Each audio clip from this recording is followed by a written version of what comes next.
ಕೆಆರ್ಪೇಟೆ ತಾಲೂಕಿನ ಬೂಕನಕೆರೆ ಗ್ರಾಮದ ಪಂಚಾಯಿತಿ ಸಮುದಾಯ ಭವನದಲ್ಲಿ ಧರ್ಮಸ್ಥಳ ಗ್ರಾಮಾಭಿವೃದ್ಧಿ ಯೋಜನೆ ಕೆಆರ್ಪೇಟೆ ಹಾಗೂ ಬೂಕನಕೆರೆ ವಲಯದಿಂದ ಆಯೋಜಿಸಿದ್ದ 1887ನೇ ಮಧ್ಯವರ್ಜನ ಶಿಬಿರ ವ್ಯವಸ್ಥಾಪನಾ ಸಮಿತಿ ಸಮಾರಂಭ ಕಾರ್ಯಕ್ರಮವನ್ನು ಮಾಜಿ ಸಚಿವರಾದ ಕೆಸಿ ನಾರಾಯಣಗೌಡ ಉದ್ಘಾಟಿಸಿದರು. ನಂತರ ಮಾತನಾಡಿದರು. ಅಂಧಕಾರದಲ್ಲಿದ್ದ ಬಾಳಿಗೆ ಹೊಸ ಬೆಳಕು ನೀಡಿ ಇಡೀ ಕುಟುಂಬವನ್ನ ಬೆಳಗಿಸಿದ ಈ ಮಧ್ಯವರ್ಜನ ಶಿಬಿರವು ಸಮಾಜಕ್ಕೆ ಮಾದರಿ ಮತ್ತು ಆದರ್ಶಪ್ರಾಯವಾಗಿದೆ. ಕುಡಿತದಿಂದ ನಿಮ್ಮ ಜೀವನವನ್ನು ಹಾಳು ಮಾಡಿಕೊಳ್ಳಬೇಡಿ. ಇದರಿಂದ ನಿಮ್ಮ ಆರೋಗ್ಯ, ದುಡ್ಡು, ಸಮಾಜ ಹಾಗೂ ನಿಮ್ಮ ಕುಟುಂಬವೇ ಹಾಳಾಗಿ ನೀವು ಬೀದಿಗೆ ಬರುತ್ತೀರಿ.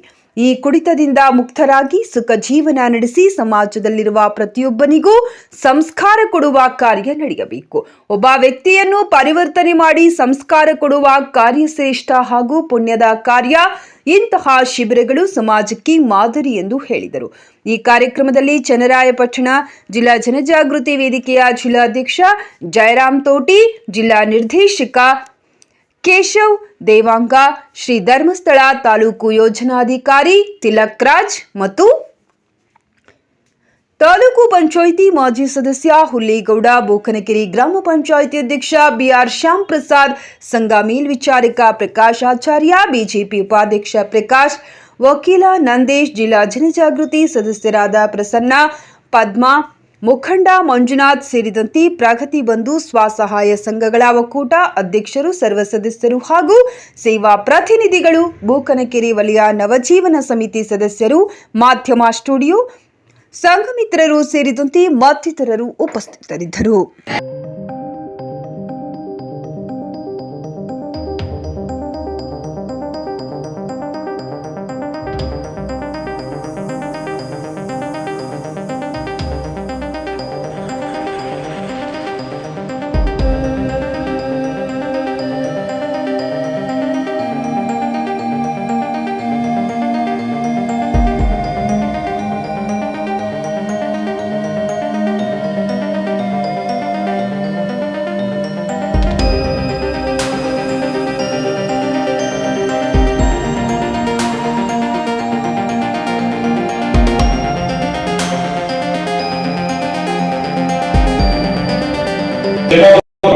ಕೃಪಾಶೀರ್ವಾದವನ್ನು ಬೇಡುತ್ತಾ ಈ ದಿವಸ ವಿಶೇಷವಾಗಿ 1887ನೇ ಮಧ್ಯವರ್ಜನ ವ್ಯವಸ್ಥಾಪನಾ ಸಮಿತಿ ಬೂಕನಕೆರೆ ಹಾಗೂ ಶ್ರೀ ಕ್ಷೇತ್ರ ಧರ್ಮಸ್ಥಳ ಗ್ರಾಮಾಭಿವೃದ್ಧಿ ಯೋಜನೆ ಹಾಗೂ ವಿವಿಧ ಸಂಘ ಸಂಸ್ಥೆಗಳ ಸಹಕಾರದೊಂದಿಗೆ ಕಳೆದ 18ನೇ ತಾರೀಕಿನಿಂದ ಒಂದು ಅದ್ಭುತವಾದ ಕಾರ್ಯಕ್ರಮ ಈ ಒಂದು ಸಭಾಭವನದಲ್ಲಿ ನಡೆದಿದೆ.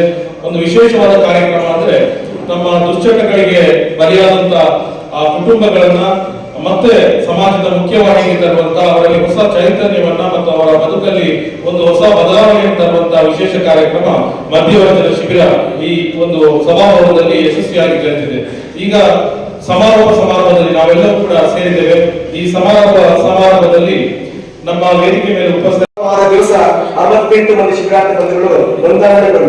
ಆದ್ರೆ ವಿಶೇಷ ಏನಂತ ಹೇಳಿದ್ರೆ ಕೆಆರ್ಪೇಟೆ ತಾಲೂಕಿನ 62 ಜನ ಇರ್ಬೇಕಾದ್ರೆ ಬೇರೆ ಬೇರೆ ತಾಲೂಕಿನ ತರಬೇತಿ ಜನರನ್ನ ಆದ್ರೆ ಈ ವಿಶೇಷ ಅಂತ ಹೇಳಿದ್ರೆ 62 ಜನ ಈ ಬೂಕನಕೆರೆ ಈ ಕೆಆರ್ಪೇಟೆ ವ್ಯಾಪ್ತಿಯಲ್ಲಿ ಇದ್ದು 45 ಮಂದಿ ಇದ್ದಾರೆ. ಕುಡಿತದಿಂದ ಪ್ರಾಣಾಪಾಯಕ್ಕೆ ಒಳಗಾದ 37 ಮಂದಿ ಇದ್ದಾರೆ. ಪೊಲೀಸ್ ಕೇಸ್ ಆದ 17 ಮಂದಿ ಇದ್ದಾರೆ. ಜೈಲು ಶಿಕ್ಷೆ ಅನುಭವಿಸಿದ 17 ಮಂದಿ ಇದ್ದಾರೆ. ಇವತ್ತು ಕೋರ್ಟ್ ಕೇಸ್ ನಡೀತಿರೋರು 9 ಜನ ಇದರಲ್ಲಿ ಇದ್ದಾರೆ. ಹಾಗಾಗಿ ವಿಶೇಷವಾಗಿ ಇವರೆಲ್ಲ ಪರಿವರ್ತನೆ ಆಗಿ ಒಳ್ಳೆ ಜೀವನ ನಡೆಸಲಿಕ್ಕೆ ಮನಸ್ಸು ಮಾಡಿದ್ದಾರೆ. ಇವರಲ್ಲಿ ತುಂಬಾ ಔಷಧಗಳನ್ನು ಕೊಟ್ಟು ವಾಂತಿ ಮಾಡಿಸಿದವರು 20 ಮಂದಿ ಇದ್ದಾರೆ. ಯಾವುದೇ ರೀತಿ ಪರಿವರ್ತನೆ ಆಗುದಿಲ್ಲ ಅಂತ ತಿಳ್ಕೊಂಡು ಇವತ್ತು ಮನ ಪರಿವರ್ತನೆ ಹಾದಿಗೆ ಬಂದು ಇವತ್ತು 65 ಮಂದಿ ಶಿಬಿರಾರ್ಥಿಗಳು ನಿನ್ನೆ ರಾತ್ರಿ ನಡೆದಂತಹ ಕಾರ್ಯಕ್ರಮದಲ್ಲಿ ನಾವು ಮುಂದಕ್ಕೆ ಜೀವನದಲ್ಲಿ ಕುಡಿತವನ್ನು ಯಾವತ್ತೂ ಮಾಡುವುದಿಲ್ಲ ಅಂತ ಒಬ್ಬರಿದ್ದಾರೆ. ಒಳ್ಳೆ ಅಡುಗೆಗಾರರು 8 ಜನ ಇದ್ದಾರೆ. ಸಂಗೀತ ಹಾಡುವವರು 4 ಜನ ಇದ್ದಾರೆ. ರಕ್ತದಾನ ಮಾಡಿದವರು 12 ಜನ ಇದ್ದಾರೆ. ಸಾರ್ವಜನಿಕ ಅಧ್ಯಕ್ಷ ಸದಸ್ಯರಾಗಿ ಕೆಲಸ ಮಾಡಿದವರು 6 ಮಂದಿ ಇದ್ದಾರೆ. ಹಳ್ಳಿ ಮದ್ದನ್ನು ಕೊಡುವ ಪಂಡಿತರು 4 ಮಂದಿ ಇದ್ದಾರೆ. ಒಳ್ಳೆ ಸ್ಪೋರ್ಟ್ಸ್ ಪರ್ಸನ್ ಆಟೋಟ ಸ್ಪರ್ಧೆಯಲ್ಲಿ ಭಾಗವಹಿಸುವಂತವರು 22 ಮಂದಿ ಇದ್ದಾರೆ. ನಾಟಕ ಕಲಾವಿದರು 11 ಮಂದಿ ಇದ್ದಾರೆ. ಹಾಗೆ ಬೇರೆ ಬೇರೆ ವೇದಿಕೆಗಳಲ್ಲಿ ಸನ್ಮಾನಿತರಾದವರು 15 ಮಂದಿ ಇದ್ದಾರೆ. ಜೀವದಾನ ಮಾಡಿದವರು 32 ಮಂದಿ ಇದ್ದಾರೆ. ಡ್ರೈವರ್ಗಳು ಚಾಲಕರು 39 ಜನ ಇದ್ದಾರೆ. ಧರ್ಮಸ್ಥಳ ಸಂಘದಲ್ಲಿ 3 ಜನ ಇದ್ದಾರೆ. ದೇವರ ಕೆಲಸ ಹೈನುಗಾರಿಕೆ ಮಾಡೋರು 27 ಜನ ಇದ್ದಾರೆ. ಒಳ್ಳೆ ಕುಶಲಕರ್ಮಿ ಕಾರ್ಪೆಂಟರ್ 4 ಮಂದಿ ಇದ್ದಾರೆ. ಕೃಷಿಕ ಕುಟುಂಬದ 41 ಮಂದಿ ಇದ್ದಾರೆ. ಚುನಾವಣೆಗೆ ನಿಂತ ಒಬ್ಬ ಜನಪ್ರತಿನಿಧಿ ಸಹ ಚುನಾಯಿತ ಪ್ರತಿನಿಧಿ ಒಬ್ಬರಿದ್ದಾರೆ. ಹಾಗಾಗಿ ವಿಶೇಷವಾಗಿ ಶಿಬಿರ ನಡೆಸಲಿಕ್ಕೆ ನಮ್ಮ ವ್ಯವಸ್ಥಾಪನಾ ಸಮಿತಿ, ಜಿಲ್ಲಾ ಜನಜಾಗೃತಿ ವೇದಿಕೆ, ನಮ್ಮ ಪ್ರಾದೇಶಿಕ ನಿರ್ದೇಶಕರು 5ನೇ ದಿವಸ ಬಂದು ಅದ್ಭುತವಾಗಿ ಮಾಹಿತಿ ನೀಡಿ ಅವರನ್ನ ಪರಿವರ್ತನೆ ಮಾಡುವಂತ ಒಳಗಂಡನ ತರಿಸುವಂತ ಕೆಲಸವನ್ನ ನಮ್ಮ ಜಯರಾಮ್ ಲಲಿತಾರೆ ಸರ್ ಅವರು ಮಾಡಿದ್ದಾರೆ. ಹಾಗಾಗಿ ಇಡೀ ತಂಡ 30 ಇವತ್ತು ನವಜೀವನ ಸಮಿತಿ ಸೇವೆ ಸಲ್ಲಿಸಿದ್ದಾರೆ. ಅವರ ಅನುಭವಗಳನ್ನ ಹಂಚಿಕೊಂಡಿದ್ದಾರೆ. ಹಾಗಾಗಿ ಎಲ್ಲ ರೀತಿಯಲ್ಲಿ ಸಹ ವಿಶೇಷವಾಗಿ ನಮ್ಗೆಲ್ಲ ರೀತಿಯಲ್ಲಿ ಸಹಕಾರ ಕೊಟ್ಟು ಈ ಶಿಬಿರ ಯಶಸ್ಸಾಯಿತು ಅಂತ ಹೇಳೋದಕ್ಕೆ ಮಗದೊಮ್ಮೆ ಹರ್ಷ ವ್ಯಕ್ತಪಡಿಸ್ತಾ ನಮಗೆ ಪ್ರಾಸ್ತಾವಿಕ ನುಡಿಗಾಗಿ ಅನುಮತಿ ನೀಡಿದ ತಮ್ಗೆಲ್ಲರಿಗೆ ಮಾಡಿದಂತೆ ಅವ್ರು ಹೇಳಿದಂತೆ ಭಾರತವನ್ನ ಸೋಲಿಸಬೇಕಿದ್ರೆ, ಭಾರತೀಯರನ್ನ ಸೋಲಿಸಬೇಕಿದ್ರೆ ದುಶ್ಚಟವನ್ನ ಇಲ್ಲಿ ಡ್ರಗ್ಸ್ ಅನ್ನ ಹಾಕಬೇಕು ಅಂತ.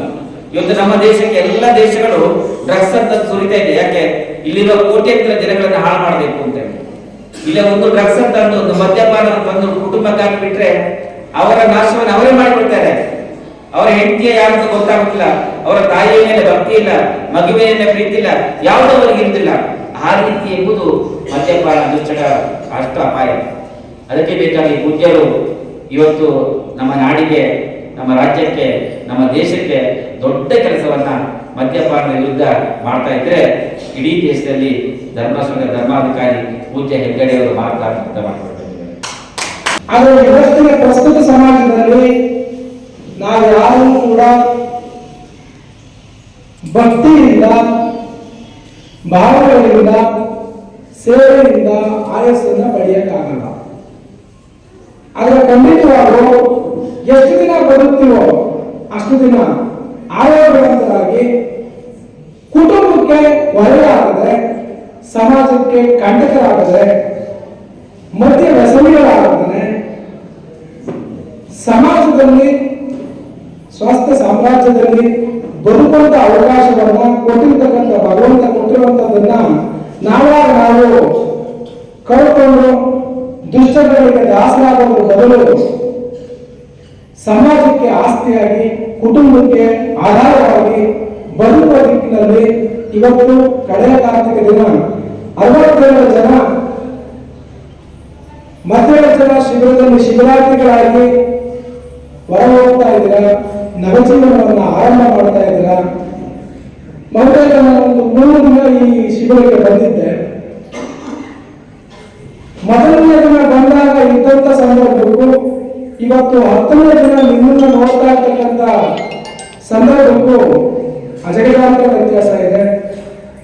ನಿಮ್ಮ ಮುಖದಲ್ಲಿ ಹೊಲಿತಾ ಇರುವಂತ ತೇಜಸ್ಸು, ನಿಮ್ಗಿರ್ತಕ್ಕಂಥ ಇವತ್ತಿನ ಆಸಕ್ತಿ. ನಾವು 10 ಹಲವು ಕಾರ್ಯಕ್ರಮಗಳಿಗೆ ಹೋಗ್ತೀವಿ. ಈಗ ನಾರಾಯಣಗೌಡರು, ನಾವು, ಇವರು, ಜಯರಾಮ್ ಗೌಡ್ರೆ ಅವರು, ಇನ್ನೊಬ್ರು ನಮ್ಮ ಕೇಶವ ದೇವಾನಂದ ಸರ್ ಅವರು ಎಲ್ಲ ಕಾರ್ಯಕ್ರಮಗಳನ್ನು ಅಟೆಂಡ್ ಮಾಡ್ತಾನೆ ಇರ್ತೀವಿ. ಆ ಕಾರ್ಯಕ್ರಮದಲ್ಲಿ ಶಿಸ್ತು ಎಲ್ಲೂ ಕಾಣಲ್ಲ. ಆದ್ರೆ 10 ದಿನದಿಂದ ಇದ್ದಂತ ನೀವು ಇಷ್ಟು ಬದಲಾವಣೆ ಆಗಿದ್ರಲ್ಲ, ಇದಕ್ಕಿಂತ ದೊಡ್ಡ ಕೊಡುಗೆ ಏನು ನೀವು ಕೊಡಬೇಕಾಗಿಲ್ಲ. ಸಮಾಜಕ್ಕೆ ಇವತ್ತು ನೀವು ಕೊಡ್ತಾ ದೊಡ್ಡ ಸಾಧನೆ ಅನುಭವಿಸಿದ್ದೀನಿ ಅಂತ ಹೇಳಿ ಬಯಸ್ತಾ ಇದ್ದೀನಿ ಸ್ನೇಹಿತರೆ. ನಾನು ಕೇವಲ 7 ವರ್ಷ ವಯಸ್ಸು. ನನಗೆ ಕೈಗಳಾಗಿ ಅದೇ ತೀರೋದ ಅಂತ ನನ್ನ ತಾಯಿ ಆವಾಗ ಹರಕೆ ಕಟ್ಕೊಂಡಿದ್ದಾರೆ. ಭಗವಂತ ನನ್ನ ಮಗ ಹೋಗ್ಕೊಂಡ್ರೆ ನಾನು ಧರ್ಮಸ್ಥಳಕ್ಕೆ ಕರ್ಕೊಂಡು ಬರ್ತೀನಿ ಅಂತ ಹೇಳಿ 7 ವರ್ಷದ ಮಗುವನ್ನ ಕರ್ಕೊಂಡು ಹೋಗೋರೆ. ಫಸ್ಟ್ ಟೈಮ್ ಸರ್ 20 ರೂಪಾಯಿನ ಕೊಟ್ಟು ಒಳ್ಳೆ ರೂಪದಲ್ಲಿ ಉಳ್ಕೊಳ್ಳುವಂತ ಒಂದು ಭಾಗ್ಯ ಸಿಕ್ತು. ಚಿಕ್ಕ ವಯಸ್ಸು ಧರ್ಮಸ್ಥಳಕ್ಕೆ 2 ದಿವಸ ಊಟ, ಮಧ್ಯಾಹ್ನ ಊಟ, ಸಾಯಂಕಾಲ ಊಟ. ಆ ಊಟದ ತೃಪ್ತಿ ನಾನು ಆ ಇದನ್ನ ತಗೊಂಡು ಬದಲಾಯಿಸಿದ್ರೆ ಸಾರಿ ಅಂತ ಹೇಳಿ ಬಯಸ್ತಾ ಇದ್ದೀನಿ. ಬರಲಿಲ್ಲ ಸರ್, ಅನ್ನ ಸಾಂಬಾರು ಈಗಾಗಲೇ ಅಷ್ಟು ಸೌಲಭ್ಯ ಇರಲಿಲ್ಲ. ಅವರು ಮಾಡುವಾಗೆಲ್ಲ ಆಗಿರೋದು ಈಗಲೂ ಇದೆ. ಆ ಊಟ ಬಡಿಸೋ ಗಮನ ಇದನ್ನ ನಾನೆಲ್ಲಾದ್ರೂ ನನ್ನ ಫಸ್ಟ್ ಟೈಮ್ ಪ್ರಸಾದವನ್ನ ಸ್ವೀಕರಿಸಿದ್ದೇನೆ ಅಂತ ಹೇಳಿದ್ರೆ ಅದು ಧರ್ಮಸ್ಥಳ ಮಂಜುನಾಥ ಸ್ವಾಮಿ. ತದನಂತರ ನಾನು ಮುಂಬೈ ನಗರಕ್ಕೆ ಹೊಟ್ಟೆಪೇಟೆಗೆ ಆಗುತ್ತೆ. ಎಲ್ಲ ನವಜೀವನ ಸಮಿತಿ ಸದಸ್ಯರ ಪರವಾಗಿ, ಅಖಿಲ ಕರ್ನಾಟಕ ಜನಜಾಗೃತಿ ವೇದಿಕೆಯ ಇವತ್ತು ಸಮಿತಿಯ ಪರವಾಗಿ ಪ್ರೀತಿಪೂರ್ವಕ ಧನ್ಯವಾದಗಳನ್ನು ಬಯಸುತ್ತಿದ್ದೇನೆ.